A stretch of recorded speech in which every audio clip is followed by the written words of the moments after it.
A bunch of pro-Khalistan supporters who are settled in Canada, UK, Australia and the United States continue to run an anti-India campaign to raise a fake demand of Khalistan, a separate Sikh nation. They have now adopted violent means to run this hate campaign and have started threatening Indian diplomats in those countries. We have this special report. The Khalistan movement, one of Pakistan's brainchild, created to decimate India's image on foreign soil, still continues to flourish. They now blame Indian diplomats for the death of Khalistan Tiger Force chief Hardeep Singh Nijjar, who was shot dead in the parking lot of a Gurudwara in Canada's Surrey in June. Previously, Khalistan elements active in these countries had released several videos warning to launch a protest outside Indian embassies and consulates in Canada, Australia, UK and US on July 8. Recently, the pro-Khalistan separatists organized a protest outside the Indian consulate office in Toronto.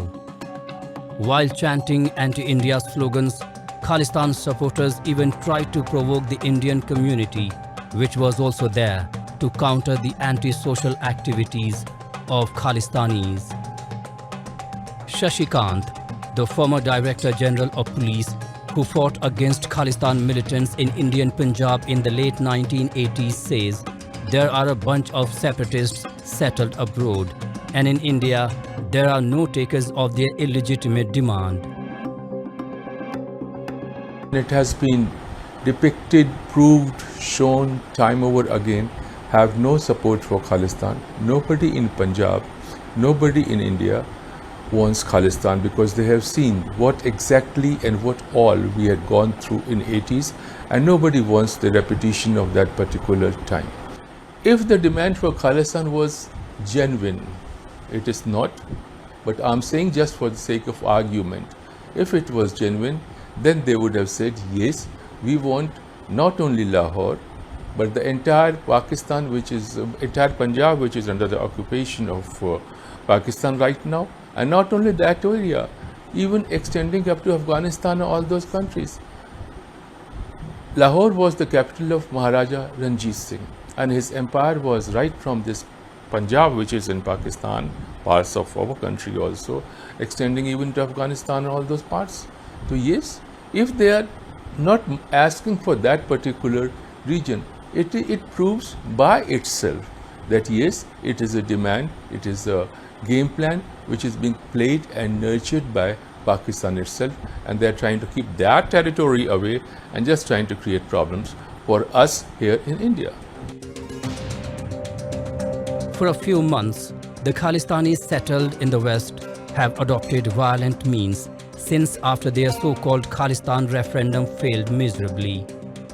They are frequently holding anti-India protests, threatening Indian bureaucrats and attacking the Indian embassies abroad. It is a tactic by them to keep the Khalistan issue on the boil in those countries where they have taken shelter in the name of freedom of speech and expression. It also suits the agenda of Pakistan to demean India's reputation in the international community.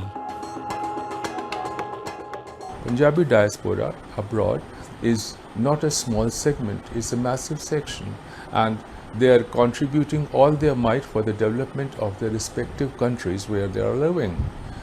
This particular segment, which is raising voices even abroad, are just a small little fragment of the entire section of diaspora living in all these countries, or maybe a respective country where they raise voice.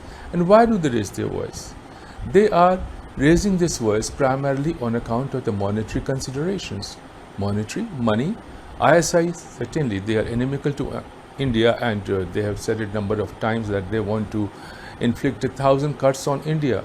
They want India to bleed. But again, we are not bleeding. We are a powerful and we are a strong country. We are not bleeding at all. So they give money to these sections abroad, a section of diaspora abroad, ISI is doing it, as also a section of persons living abroad. I'm talking of 1 or 2 persons in the diaspora who have this kind of monetary power. Basically, in one word and one sentence, it is a money game which is going on abroad, because of which these persons, they just raise their voices once in a while.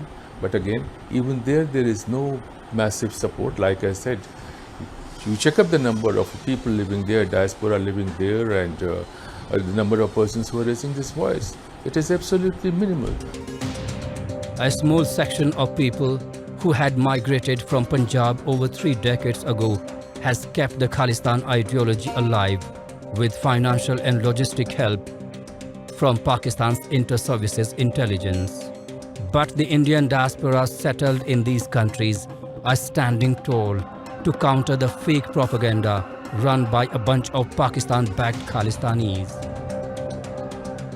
Countries like Canada, the US, the UK and Australia, which have a substantial Sikh diaspora, currently take the Khalistan propaganda for granted.